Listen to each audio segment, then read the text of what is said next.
Hello friends, welcome back to the new video. In this video guys, we are going to talk about Xiaomi phone setting. In this video guys, I will show you guys how can you check your device name in your Xiaomi phone. Guys, you want to check your device name, so guys you can check.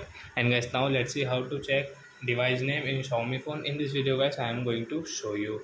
So guys, now let's see how to check device name.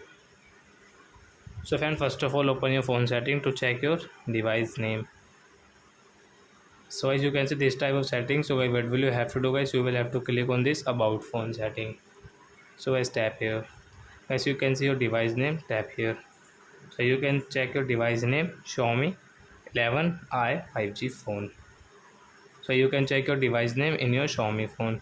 So I hope friends you have understood how to check device name in Xiaomi phone. So that's it guys, thanks for watching.